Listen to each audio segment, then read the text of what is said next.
Dear students, आज का हमारा टॉपिक है Davisson Germer experiment. Davisson Germer experiment एक ऐसा एक्सपेरिमेंट है जिसने first time de Broglie wave या existence of de Broglie wave, dual nature of the particle को प्रूव किया। और एक्चुअली डेविसन जर्मर एक्सपेरिमेंट एक इलेक्ट्रॉन स्कैटरिंग का एक्सपेरिमेंट है और जिससे ये प्रूव हो गया, इलेक्ट्रॉन स्कैटरिंग के एक्सपेरिमेंट से ये प्रूव हो गया कि इलेक्ट्रॉन में ड्यूल नेचर भी होती है या इलेक्ट्रॉन वेव नेचर को भी शो करते हैं। तो डेविसन और जर्मर ने इस एक्सपेरिमेंट में एक फिलामेंट लिया। ये एक डीसी बैटरी है, कैथोड। इस कैथोड को निगेटिव टर्मिनल से कनेक्ट किया गया। वेरिएबल रेजिस्टेंस,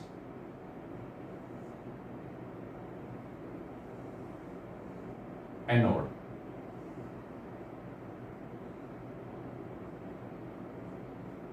ये एनोड है। फिलामेंट के हीट अप होने से कैथोड हीट अप होता है और कैथोड से इलेक्ट्रॉन एमिट होते हैं।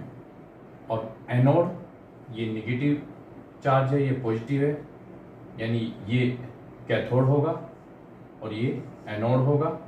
ये फिलामेंट होगा, ये बैटरी है और ये सेल है। तो इलेक्ट्रॉन एनोड के पॉजिटिव चार्ज होने के कारण इस तरफ अट्रैक्ट होंगे और ये एक्सेलरेट होगा। एक्सेलरेट होने के साथ साथ यहाँ पर डेविसन जर्मर ने क्रिस्टल रखा। ये क्रिस्टल के ऊपर इंसिडेंट होगा। क्रिस्टल को हम जानते हैं कि क्रिस्टल में जो मॉलिक्यूल्स होते हैं वो रेगुलर वे में अरेंज होते हैं। ये मॉलिक्यूल्स की पोजीशन होगी इनसाइड द क्रिस्टल। तो जैसे इलेक्ट्रॉन इंसिडेंट होते हैं हाई वेलोसिटी से क्रिस्टल के ऊपर, वो स्कैटर्ड हो जाते हैं। और यहां पर इलेक्ट्रॉन डिटेक्टर, जो ये एक रेल है जिसके ऊपर ये इलेक्ट्रॉन डिटेक्टर मूव कर सकता है। इलेक्ट्रॉन डिटेक्टर, इलेक्ट्रॉन डिटेक्टर को ऐसे मूव कराया जा सकता है, यानी यदि इलेक्ट्रॉन की कुछ और डायरेक्शन होगी तो इसको इलेक्ट्रॉन को डिटेक्टर को यहाँ ला सकते हैं। सपोज ये इधर स्कैटर्ड होगा इलेक्ट्रॉन, तो हम इसको डिटेक्टर को नीचे ला सकते हैं। तो ये मूवेबल होता है, इसको मूव किया जा सकता है। इस तरह से इस रेल की हेल्प से मूव कर सकते हैं। यहाँ पर ये जो एंगल होता है we can represent it by phi, और ये एंगल थीटा होता है, ये भी एंगल थीटा होता है। And theta is known as angle of diffraction, angle of diffraction. अगर फाई की बात करते हैं तो फाई की वैल्यू एक पर्टिकुलर वोल्टेज के लिए पर्टिकुलर होती है। यानी अगर हम 40 वोल्ट पर ये एक्सपेरिमेंट परफॉर्म करते हैं तो ये इलेक्ट्रॉन इंसिडेंट हुआ और यहां से इस क्रिस्टल से जब ये स्कैटर्ड होता है तो कुछ इस तरह से स्कैटर्ड होता है at 40 volt. This is crystal. लेकिन यदि वोल्टेज को इंक्रीज करते हुए V इक्वल टू 44 वोल्ट पर ले जाते हैं तो ये इलेक्ट्रॉन है जो स्कैटर्ड हुआ क्रिस्टल से। तो यहां पर एक इस तरह से किंक बनता है, किंक बनना स्टार्ट हो जाता है। जैसे 40 वोल्ट से 44 वोल्ट पर पहुंचते हैं तो एक किंक बनना स्टार्ट हो जाता है और ये किंक बढ़ता चला जाता है जैसे जैसे वोल्टेज को इंक्रीज करते हैं। जब वोल्टेज को इंक्रीज करते करते 54 वोल्ट पर आते हैं, 48 वोल्ट पर ये किंक थोड़ा और इंक्रीज होता है और 54 वोल्ट पर इस किंक की वैल्यू मैक्सिमम होती है। कुछ इस तरह से पोजीशन 54 वोल्ट पर होती है, यानी अगर ये एंगल हम देखते हैं तो ये एंगल 50 डिग्री होता है at 54 volt. After that 54 volt के बाद यदि हम इसको ऑब्जर्व करते हैं तो ये किंग की वैल्यू डिक्रीज होनी स्टार्ट हो जाती है। यानी अगर 60 वोल्ट पर, इधर बना लेते हैं इसको, एट 60 वोल्ट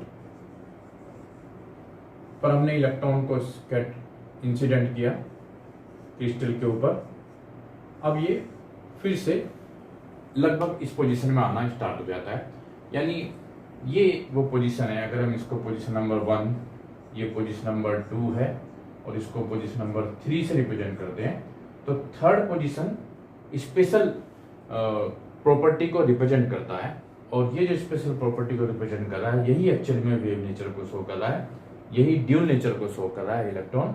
तो यहाँ पर यदि ये 50 डिग्री है तो ये एक्चुअली फाई की वैल्यू इस पोजीशन पे 50 डिग्री हो गई, तो थीटा की वैल्यू 2 थीटा प्लस 50, ये पूरा एंगल ये 180 डिग्री होना चाहिए, it should be equal to 180 degree, and 2 theta equal to 130 degree, and theta should be 65 degree.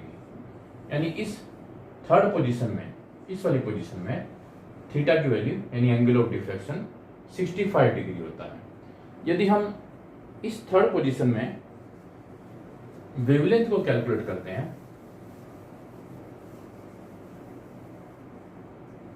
From Bragg's law, we know that 2d sin theta equal to n lambda for first order, for n equal to 1, 2 crystal की value, this is intermolecular space 0.91 angstrom होती है। एक crystal के लिए d intermolecular space 0.91 angstrom होता है। Sine theta की value हमने 65 डिग्री फाइंड आउट किया, 65 degree, n is 1 into lambda. तो यहाँ यदि लैम्डा को कैलकुलेट करते हैं तो ये 1.66 एंगस्ट्रॉम आता है। यानी ब्रैग्स लॉ में ये बताता है कि जब इलेक्ट्रॉन स्कैटर्ड होता है तो उसकी वेवलेंथ 1.66 एंगस्ट्रॉम होनी चाहिए। यदि यहाँ पर हम डी ब्रोगली वेवलेंथ कैलकुलेट करते हैं, यानी इलेक्ट्रॉन यदि वेव नेचर को शो कर रहा है, तो de Broglie wavelength of electron के लिए हमने फॉर्मूला पढ़ा हुआ है वेवलेंथ का, lambda equal to 12.27 upon under root V. और थर्ड पोजीशन जो ड्यूल नेचर को शो कर रही है वहां पर वोल्टेज 54 वोल्ट है, तो 12.27 अपॉन अंडर रूट 54 और इसकी यूनिट एंगस्ट्रॉम होती है। इसको हम सोल्व करते हैं तो ये 1.67 एंगस्ट्रॉम आता है, जो ये शो करता है कि इलेक्ट्रॉन में ड्यूल नेचर है। इलेक्ट्रॉन में पार्टिकल नेचर भी है और इलेक्ट्रॉन में वेव नेचर भी है, और इलेक्ट्रॉन वेव नेचर को शो करते हुए उसकी वेवलेंथ 1.67 एंगस्ट्रॉम होती है। तो ये डेविसन और जर्मर का ये इलेक्ट्रॉन स्कैटरिंग का एक्सपेरिमेंट से ये प्रूव हो पाया, फर्स्ट टाइम ये प्रूव हो पाया कि इलेक्ट्रॉन में ड्यूल नेचर होती है, और इलेक्ट्रॉन जब मूव करते हैं तो वो वेव नेचर को भी शो करते हैं और वो पार्टिकल नेचर को भी शो करते हैं। तो इसलिए ये कहा जाता है कि Davisson Germer experiment is the first experiment by which we can prove that electron show the dual nature, electron having particle nature and also wave nature. Thank you.